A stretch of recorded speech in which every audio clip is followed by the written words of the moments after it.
Welcome back, Warriors. We are so excited for this episode today. Woohoo! We have an amazing interview with a wonderful guy named Anthony, and we just had a blast talking to him. Mm-hmm. He is just kind and funny and warm and just so impressive. And yeah. I am a huge fan of Anthony's. We coach each other, and I am just so grateful that I've met him. We met back in November, and that we support each other in being human with each other. So let me tell you all a little bit about Anthony. Anthony Rivera is a multi-passionate professional interested in the intersection of business and human behavior. Using his background in both nonprofit programming and entrepreneur-focused marketing consulting, he works with small organizations to build marketing strategies and educational programs with an emphasis on human connection. If you want to reach out to him about anything you heard in this episode, or would like to learn more about partnering with him, shoot an email to anthony@anthonyrivera.biz. And we'll also include that in the episode description. Margot, why don't you recap the conversation for us? Yeah, I really loved listening to Anthony's story. His backstory is so interesting. So many of us humans, warriors, go through very different life experiences, but we all kind of have the same bridge, the same shared anxiety. So he speaks a lot and really openly about growing up in a diverse county in Texas. I think he said it was the most diverse county in Texas at the time when he was a kid. Really culturally diverse, but was also filled with a lot of conservatives and whose values were more conservative. Talks about navigating his relationship to himself and what the gender roles were like where he grew up. And I really loved and resonated with the way he's talked about the power of femininity. He wanted to be soft and strong and vulnerable, like the women he saw in his community, in his life. And just, I love the part too about what he kind of shares about seeking community as somebody who was trying to navigate without having a lot of role models, let's say, in the LGBTQ community, and finding community and how that really helps support him as a coping mechanism through his anxiety. It was a really, really powerful conversation. And I think everyone's really going to get so much out of it. Yeah. It was definitely a very honest and real and just like you said, a really powerful conversation. So here's the show. Anthony, thank you so much for joining us on our podcast. I am just so thrilled you're with us. Yay! Yeah. Yeah, I'm so excited to be here. I've heard so much about it, obviously, and I'm glad to be a guest finally. Yes. We've been, since the time we talked to you about the podcast and you're like, hey, I'll be a guest. We're like, yes, let's get this happening. So why don't we just dive right in? Yeah. And why don't you share with us your anxiety story? Yeah, so I guess to give you a little background on me, I am from a little suburb outside of Houston, Texas called Sugar Land, which is a really, really cute name. And is actually very cute. I loved growing up there because it's super diverse. So on several occasions or years, however it's reported, it was ranked like, I guess, the most diverse county in the country. Wow. I think it was like the last time was like 2012, but pretty recently. So I think it was a super culturally rich place to grow up. And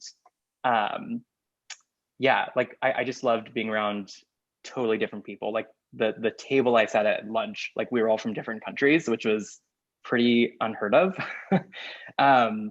So great place culturally. I think the, quote unquote downside of Sugar Land is that although it's really diverse, it's very, very conservative in values. So very traditional, a bit more Republican leaning. And I think, one of the things I observed as a kid, probably most quickly, was really the upholding of pretty traditional gender norms in Sugar Land. And basically just like what you guys assume, probably, like women are supposed to be soft and pretty and beautiful and warm and welcoming, right? And men are the tough and strong and kind of stoic um, kind of beings. And that was kind of the structure of gender that was upheld there. So I think I really absorbed that as a kid. And yeah, I always was really uncomfortable with it.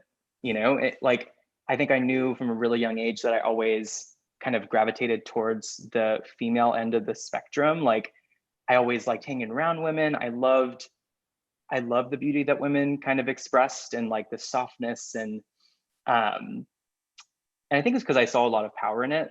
Like, I saw the power of like how women were able to more deeply connect with people because of that ability to like be warm and like be vulnerable. I think it's not that it's totally easier for women, but like it was a bit more accepted than on the, than for males. And so I think I always saw women as super strong and powerful, and men as kind of like weak. Wow. And yeah. um, and I've just always loved like the female spirit, or not spirit, but kind of like female feminine energy. And so I've always really identified with that, and like knew from like really in the first couple years of my life, I knew that's like what I wanted to be more like and kind of express myself through. Like I literally, my mom has tons of pictures of this, of like me as like a 2-year-old playing with Barbies, or like playing dress up pretty obsessively, wearing high heels with like a play like toy vacuum cleaner and shit. Like, I just loved everything that was female. And yeah, I don't know. I mean, I think, I knew that as a kid, and I think throughout my life, I started picking up on the fact that that wasn't okay. Um, a really clear story that I told Abby the other day was when I was in first grade. Well, first of all, I'm gay. That's kind of important to the story. But when I was in first grade, I had this like massive crush on this kid named Cole. Like, I thought he was super cute. He was my favorite person to play blocks with. Just like totally had like the typical kid crush that you would imagine like in a movie. And it's funny because I still force myself to like have girl crushes, and like that I could tell my family about, I could share with my friends, all those sorts of things. And I don't know, like the way I genuinely thought about it was like, oh, as like, you're allowed to have a crush on whoever you want to, right? But like, you have to marry a woman and have a family, right? Like that's just like the way the world works. So I think that was like very young, first grade. I kind of was in that kind of naive mindset of like accepting that part of myself and still expressing myself differently. And I think as I grew up, it turned into that, I don't know, more of that like, oh shit, wait, like being gay is not a good thing. It's like totally not normal.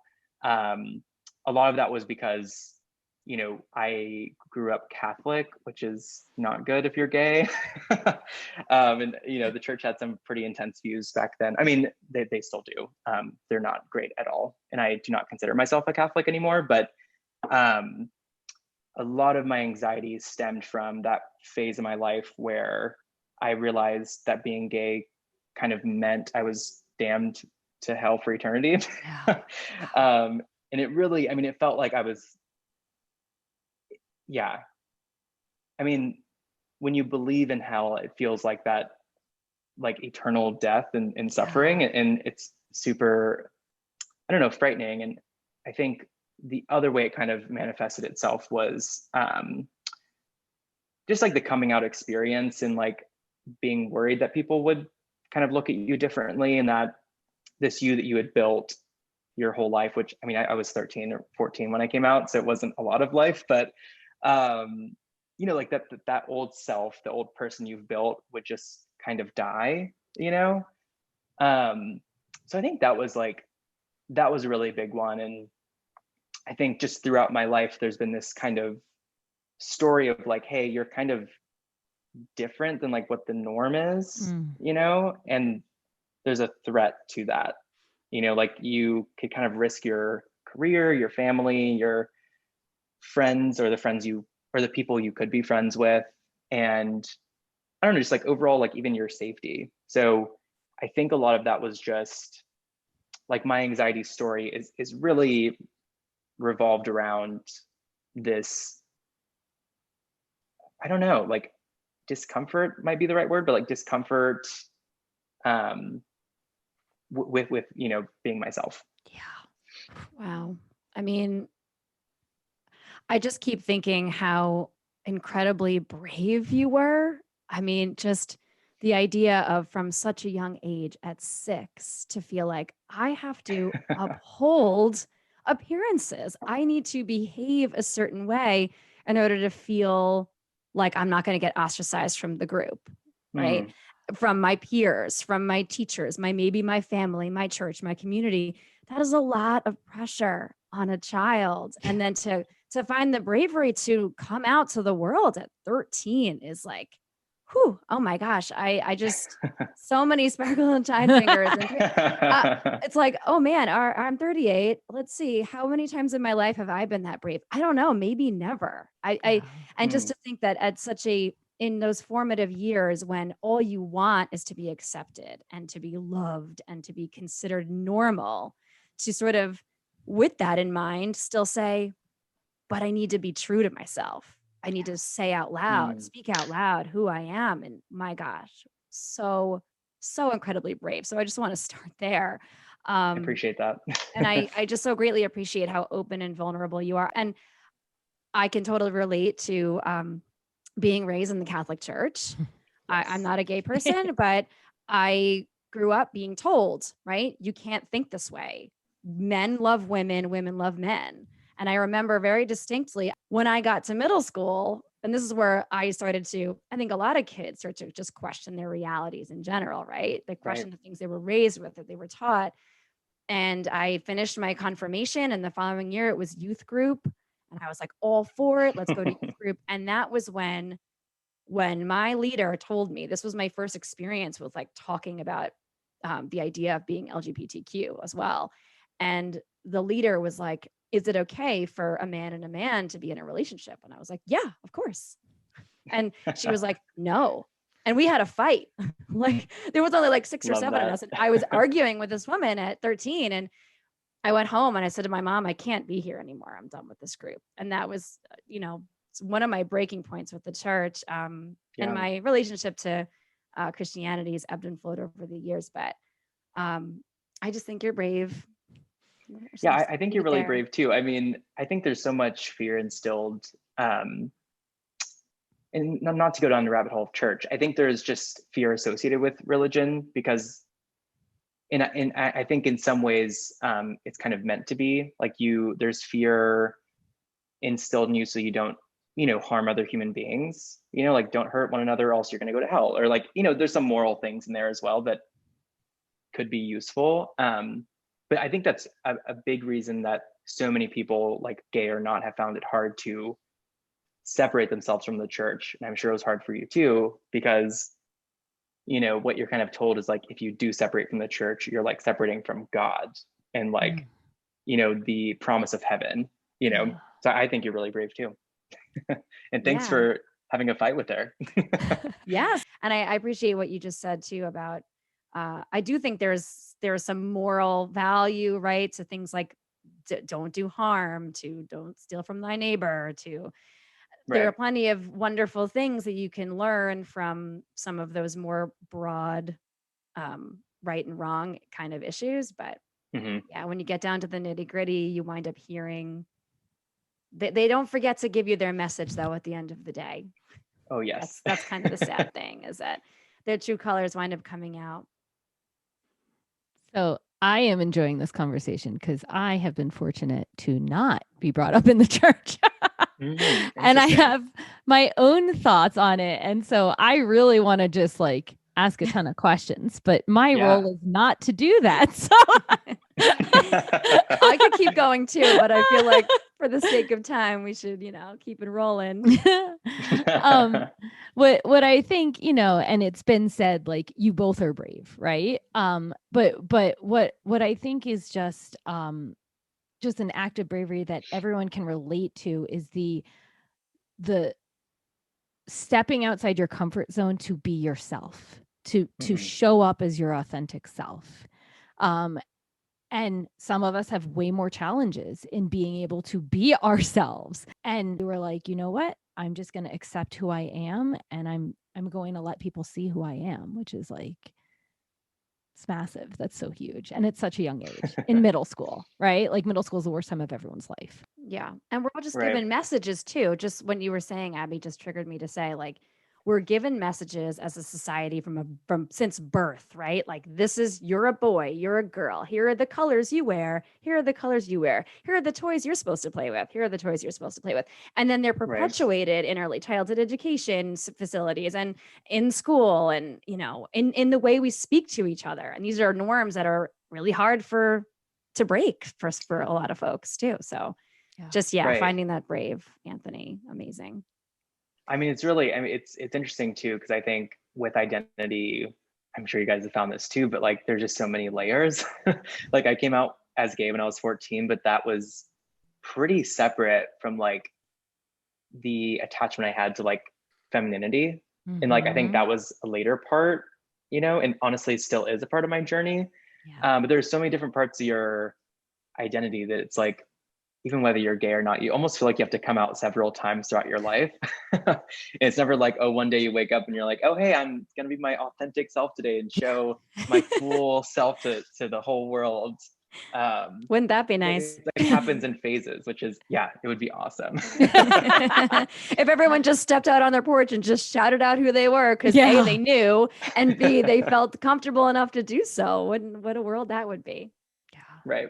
Yeah. So, okay. So how did anxiety of being your true self, of showing up and being, you know, to an extent who you are, because you're right, there are layers, and, you know, we like peek out a little bit. We're like, okay, here, I'm going to show some of me. Am I still safe? Right. Okay. Now I'm gonna show a little bit more of me. But how did this anxiety manifest either in your mind, in your body, or in your behaviors? Yeah, I think, you know, there's a few different ways, but I think one of the first and kind of most major experiences of anxiety was when I found out that like being gay meant that you went to hell, like by the rules of the church. I think, you know, after I found that out, like literally through an episode of Grey's Anatomy, I was watching with my mom, where like some mom and daughter were having a fight, and the mom was talking about how she was worried the daughter was going to go to hell. And I had missed something, because I asked the mom, or my mom, excuse me. I said, why are they having this fight? Like, I don't get, like, she didn't do anything wrong. Why is she going to hell?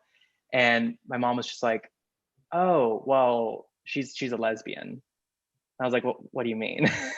Like, oh, she likes other girls. And, you know, the Bible says that if you like the same sex, and if you engage in sexual acts with the same sex, that, you know, you will go to hell. It was interesting because, like, I don't really think my mom ever believed that. Like, she was saying it pretty matter-of-factly, but nevertheless it's definitely sunk in. So I remember, like, for a period of a couple of years, just really trying to deny it and get rid of it. It was very much like I felt like there was something inside of me that was deeply wrong and needed to change. And so very much did that whole thing that you hear about of like praying the gay away by myself in my bedroom, for really, I mean, it's probably a solid 2 years until I realized, you know, it didn't work, which gave me way more anxiety than the initial anxiety of finding it out, because I thought it was changeable. That was the biggest moment, like when it had been years and I was like, well, I think this is just it. You know?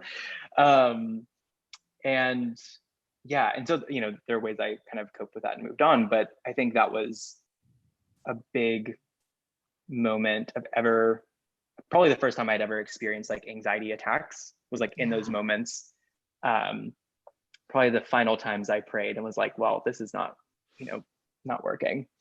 I think, you know, another thing, throughout my childhood, even adolescence, I think a way it manifested itself was through kind of escaping reality. Um, like Barbies. I brought that up earlier in this episode, and I played with them when I was very young, but I didn't really stop till I was like 11 or 12. So it was like truly one of the only places I felt like I could express myself and like remove it from myself, so it didn't feel embarrassing, or shameful. So that was a really huge thing, as well as Sims. I freaking love Sims for many reasons. But I mean, you could create whatever family you wanted, and have them live out societal norms however you'd like. Yeah. So I think those were like two ways that as a kid it kind of manifested itself. And thinking as an adult, perfectionism is something I'd always struggled with. I still struggle with hugely. But I think as I got into college and got my first job and stuff, I really found a lot of comfort in working. I've always been a pretty hard worker and a fast learner at things. So I found a lot of comfort in being a part of teams and being productive and all those things. And I think over time, I began to really associate it with my identity. And so like when I would make small mistakes, I would flip out, obviously in private, but I mean, it would ruin my day. I would, kind of build these doomsday scenarios of like, oh, I'm going to get fired, or people aren't going to think I'm smart anymore, or whatever. Right. So that was something that I had to realize was actually like another manifestation of my anxiety that I hadn't seen in a while. But I can still remember like in my first job, it wasn't a major mistake, but it was a bigger mistake than others. And just had this like full out panic attack, like really thought I was gonna have a heart attack. And was like, oh my God, I haven't felt this way in a long time, like almost since the coming out phase of my life. So that was interesting to see that there's so many different phases of anxiety, and it kind of, you have to be, I don't know, perceptive about it and kind of look out for the different ways it can disguise itself. Yeah, I can just so heavily relate to the spectrum that you're describing in how our anxiety manifests and shows up in our mind and body and behaviors, because it is going to change, right? And it's amazing that you were able to say, okay, I haven't felt this in a really long time, but I remember what this feels like. And so I'm curious, like when you said, because I know that this experience is different for everybody, I'm curious, like when you say that you've had panic attacks, like what is a panic attack for you? What does that feel like? Yeah. I mean, it's definitely, it's funny because it's changed. Like as a kid, I don't even know if I don't fully remember. I think there was a lot more tears and anger involved. I think as an adult, it's a lot more of like I don't know, internal body experience, if that makes any sense. I think my heartbeat is probably the thing that is like the worst symptom, because it freaks you out more, because like you think you're actually going to have a heart attack. But just other things like, sweaty palms and just kind of getting dizzy and having blurry sight. It just, it's weird how it takes over your whole body, but that is what I would say are like my main symptoms when I have those. Yeah, I love hearing how this is different for so many people, because, and so much the same too for a lot of folks. I just feel like it's important for our listeners to hear, so that way when they're looking out for signals or red flags in their own life or the lives of their kids or their students, that, okay, some of these behaviors may show up and they may be related to anxiety. And that's one of the things we're trying to do, is say like, well, what does this look like? And yes, it's going to be different for everybody, but I think some of those things that you noticed from your childhood through adulthood and these moments of panic can be certainly some things that folks can look out for in their own lives too. So thank you for sharing. And I also really resonated with your Grey's Anatomy story, just the way that TV and just culture and media can have just such a Right. profound impact on the way we think and feel and the way things are explained or not explained to us, right? Yeah. Yeah. Right. Yeah, I mean it's funny because I'm pretty young, but I do think about parenting a lot, even though I probably will not have them for at least a decade. But I mean, it's funny because you pick up along the way, um, stuff that you see in your parents, stuff that you see in other parents, like what you want to adopt, what you don't want to adopt, and things you just want to do differently. And I think, like you said, with social media and the internet, there are a lot of, I think, good things that came from it that we'll probably talk about in this conversation. But it's really, really confusing. And I think something that I really want to do as a parent and would recommend to parents, especially if they think their kid might be gay or just a member of the LGBTQ community, is just to be really curious with them. Yeah. I think the best thing my mom ever did in the coming out experience was just ask a lot of questions, and genuinely make me feel like she was trying to understand, which is such a huge thing too. I don't know, feeling like someone gets you even if they don't. Yeah. It's beautiful. I'm just going to go right into the next one because we're kind of talking about it, right? We've Yeah. talked about escapism and we've talked about what's the media telling you. And I think that kind of ties into like, what were some of the coping strategies that you used? Because when Yeah. we talked about like, right, there were no role models, but then you were able to find people through using the internet. So you want to, Right. share a little bit about that?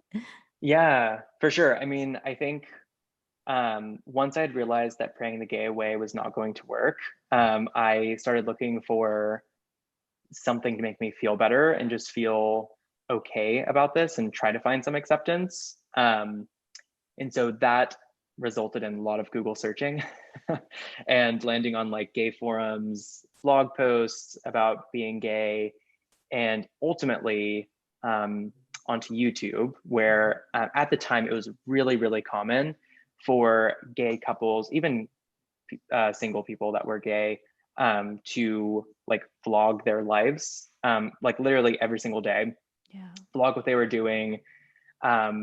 There was this one couple, Will and RJ, that I would follow. They would upload videos every day. They were like 20 to 30 minutes, and it was literally like Will, one of the guys, would always carry around a camera anywhere they went. Like, they woke up in the morning, they said good morning. They would follow them. They would go to the store and take their camera with them. They would walk around LA. They would do totally normal things. And obviously talk to the camera like any good vlogger does.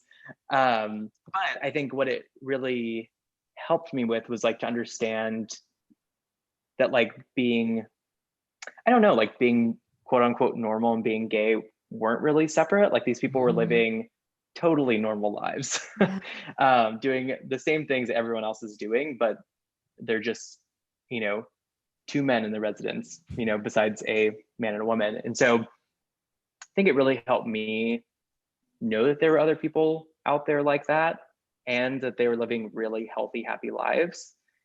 And I think down the line, when my mom would see me watching them after I did come out to her, it helped her become more comfortable with that as well, because she had those same fears, like, oh, is he going to live a normal life or a safe life or a happy life?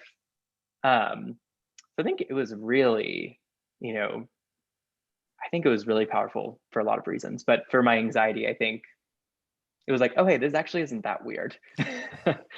So yeah, I would say that's probably the biggest thing. Yeah.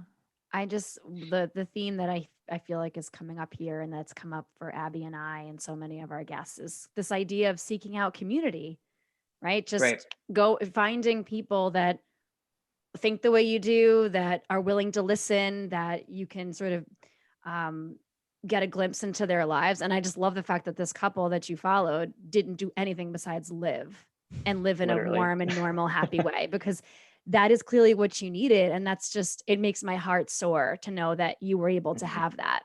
But yeah, I just think that's amazing that you were able to seek community, you knew how to find it, and you made it work. You made it work. And it actually wound up helping your family, right? To be able to say, oh, Right. this actually helps quash my anxiety too.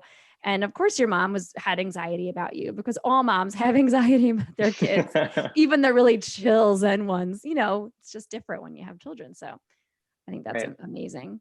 Yeah. Yeah.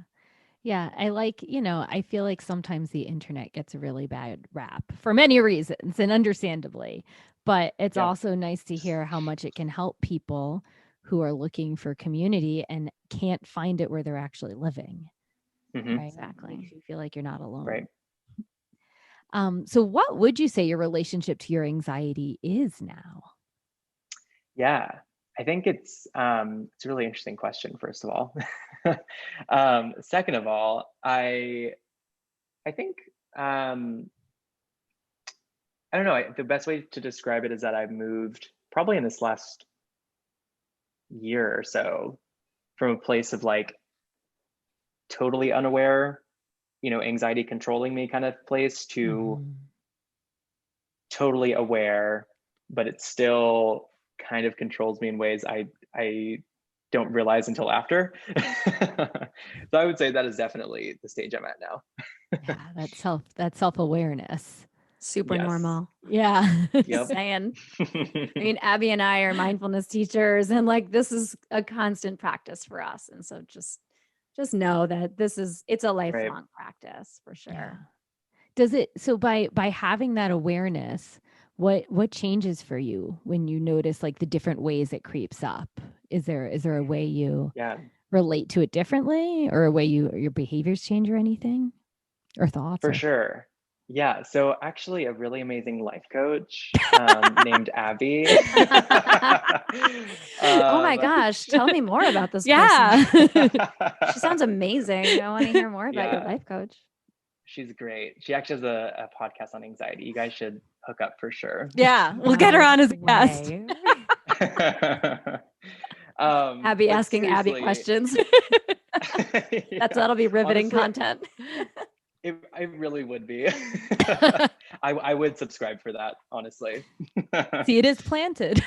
Yes. Yeah, but seriously, I mean, I think something I learned with the help of Abby is how to kind of like have a conversation with yourself about what your body is doing to you. So I think like when you have anxiety, when it's like something your body is doing, kind of not really correct physiologically, but like your body doing something without your brain, you can kind of speak to it and kind of calm it down and just be like, hey, like I think I'm experiencing anxiety. And why am I experiencing anxiety? Well, you know, XYZ, right? And you can kind of talk yourself down from it. Not that it like totally, you know, erases it, but I think it takes the impact away from it. Yeah. And I think, I don't know, I think I'm able to like avoid sometimes like the more major like side effects. Mhm. That is definitely what I do. Yeah, it's flexing that anxiety noticing muscle, right? It's the more Mm-hmm. you practice becoming aware of your body's signals and what's happening. It's that name it to tame it strategy that we're always sharing. It's just when you can call it out on its face, you instantly Right. take away some of its power, Right. and you can really just decide what's the next best thing right now. Yeah. What do Mm-hmm. I need? And actually listen to yourself in a really powerful way. That can be really empowering. Great job on that life coaching. And in that I also just hear this like what you offered to other people was like, if when you're with kids, be curious. Right. But Right. also when you're with your anxiety, be curious. Like it Yeah. ties in, like being curious is definitely a way of life in how we interact with ourselves and others. So I just feel like that's such an important piece is, anyway. Totally. So Stay so curious, warriors. what advice would you give your younger self, after going on this journey and coming to where you are right now and knowing that it's still a journey and we're all shedding layers Yeah. as we go? What advice would you give your younger self? Yeah, I think I would say that you're not really meant to fit in. And the more you try, the more you'll actually lose yourself. Mm. And maybe it'll just take a lot of your energy, and it's really not worth it. Yeah. Yeah. It's beautiful. Solid advice. Yeah. Solid. Yeah. Yeah. So, what does being an anxiety warrior mean to you? Yeah, I mean, whenever you guys told me what the podcast title was going to be, I thought it was really awesome. I think the most powerful part about it is that it's really active. And it just feels, I don't know, like there's something you can do about anxiety. And it's also something that you can become over time, right? Like it's a process. It's not a $1,000 certificate. It's something that it's a personal journey, you know? I think that's probably does that answer your question? Yes. That's what it means. I love it. Yeah, Margot has been sending some twinkle, some sparkle, some shine. The whole time. I know this is audio media, but it was more just for Anthony to know, like, I feel what you're saying and I appreciate it. Yes. Yeah. Like, this is what we do here. We send sparkle and shine. Twinkle That's what we see. It's like a heart to heart connection. It's like my heart sees your Yeah. heart, and I'm going to honor it by wiggling my finger through fingers. Yeah. Love that. Yikes. This has just been such a joy connecting with you. And now we're going to shift into lightning round. So for lightning round, it's very important that you know that you can pause and breathe and think about your answer, right? Okay. So you don't have to Perfect. just like say the first thing that comes to mind. You can give it some thought. Yes, thank you. We will go back and forth. Okay, so I have like 10 questions I want to ask you, but we only do 3. So Yes, all right. yeah. So here's my first question. What is your favorite sound? Favorite sound?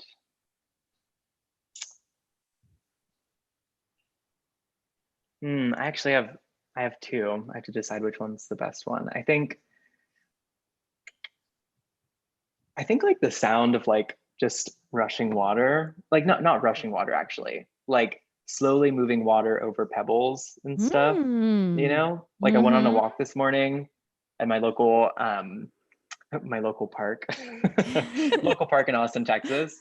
And the great part about Austin is we have lots of like very, very natural and kind of wild parks that are very like, they simply have a trail that goes through them and really nothing else was touched.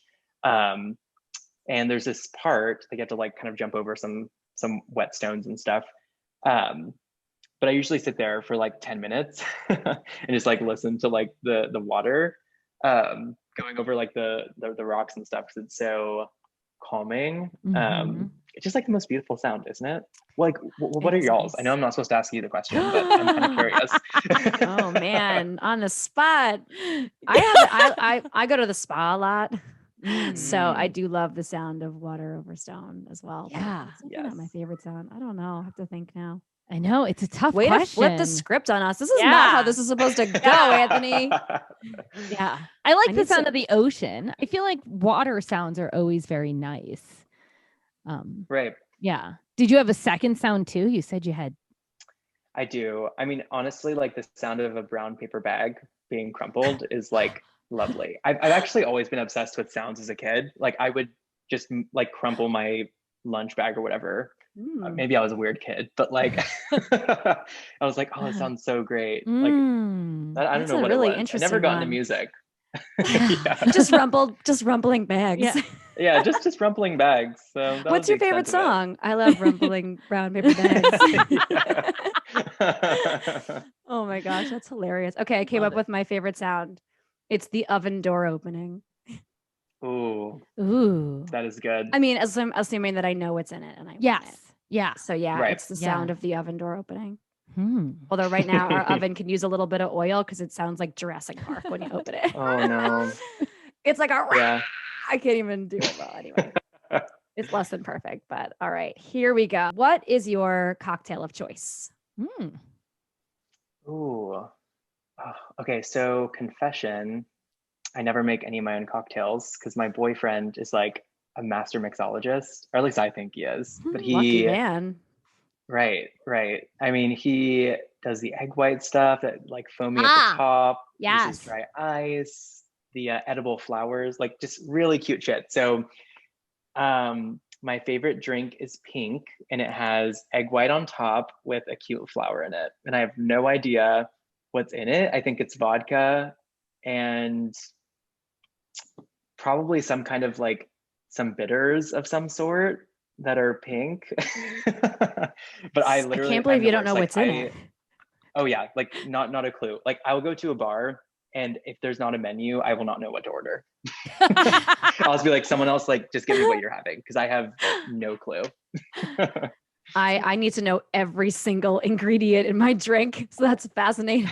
I could never just be like, make me something. I'd be like, nope, you're gonna walk me through exactly what's in there. Amazing. As long as I know it's not a dark liquor in there, I will be totally fine. Okay. Okay, so what is the most embarrassing store that you might be seen shopping at? Ooh, most embarrassing store.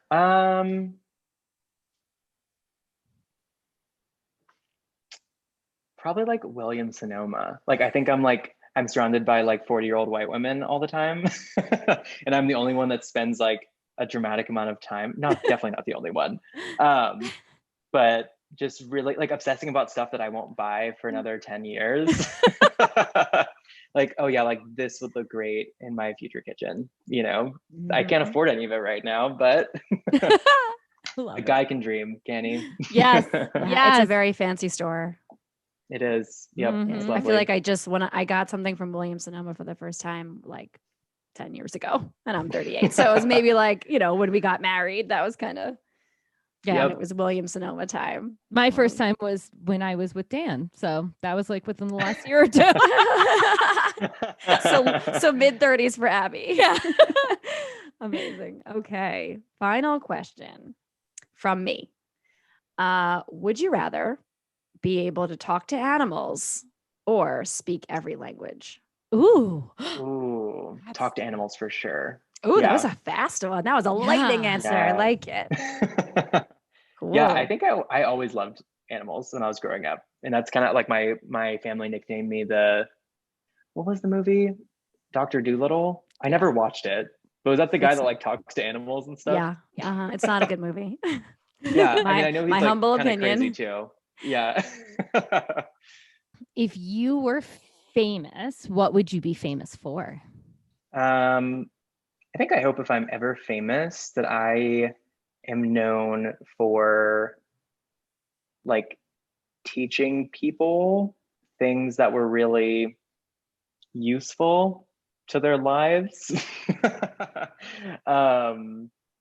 Yeah, I feel like that sounds really high level, but I think like I've always been like I've always really loved teaching, and I've always taught people in a lot of different ways. Like I currently teach people brand strategy and marketing, but I'm like, will I do that in 20 years? I don't know, but I hope I'm still teaching people things that like, either help themselves, their business, or some aspect of their lives. Yeah. It's a noble one. Mhm. Thank you. You did amazing. Nice. I enjoyed it. It's so good. You made it through. It was way less stressful than I thought it was going to be. That's the goal. We're not trying to give people anxiety. We really aren't. So every week we have a segment that is called Win of the Week. And it's just sharing a win that's happened in the last week. Big win, small win, whatever it is, taking a nap, moving to a new country, whatever that win might be. So do you have a win of the week? Yes. I just went to New York City this weekend, to where I'm moving in a month. And after probably 48 hours of searching for apartments in the rain, pouring down rain.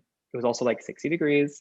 I found my dream apartment. I applied for it like hours after seeing it, and found out yesterday that we got accepted. Woo! And we got it. Oh my gosh, that's such a huge win. Yes. Yeah. like amazing win. It like looks nothing like the trashy apartments I was seeing on TikTok that were just giving me so much anxiety. Where like the toilet was next to your Bed. freaking refrigerator. Yeah. Yeah. I mean, there's Yep. something to be said about a toilet next to the refrigerator. I'm just saying. But when you're Just paying kidding. like $4,000 a month, right? Then Oh, you yeah. want a little wall. At least a little divider. Yeah. Yeah. You're going to love New York City. Yeah. It's a very special place. Yay. Congratulations. Yeah, Thank you. that's huge. Yeah. Thank you so much for being a guest. I just feel so honored that you're joining us on our podcast. Yeah. Thank you both for having me so much. I agree with Abby. It was so great to connect with you. And we appreciate your honesty, and your incredible story is going to help so many folks out there, so many fellow warriors. Yeah, I hope so. Yeah, well, thank you guys for having me on and allowing me to share my story and just kind of talk about these things. It's always more conversations like this need to be had all the time. So really appreciate you Yes. guys and your whole podcast and culture you're building. Thank you. Appreciate you for saying that. I really enjoyed listening to this conversation. I feel like there are so many just important messages that Anthony shares and takeaways from this conversation. What was a takeaway that you have from this conversation? I mean, like you said, there's so much. And I definitely feel like what I took away was the idea that you can find bravery at any stage of life. And I found it so interesting that Anthony just found his brave really, really young. I mean, to be able to come out to friends and family as a tween, basically. And I thought that was incredible, especially living in a Catholic community and being raised around conservative values and in the church. And yeah, that's definitely something I took away. It was like, it's amazing how people find pockets of brave. What about you? What was some of your takeaways? Yeah. I mean, yeah, like I just said, there was so much. You know what? One of the takeaways that really stuck with me, both in the conversation I had with him before this episode and then also during the episode, is the story he shares about in first grade having this crush on this boy, Cole. And the way that he made sense of his experience was like, oh, boys like boys, right? But sometimes they end up with women to have families, So I just, for me, what really stuck out was just how children make sense of their life and make sense of their experiences. And we have no idea the way that children are making sense of these things.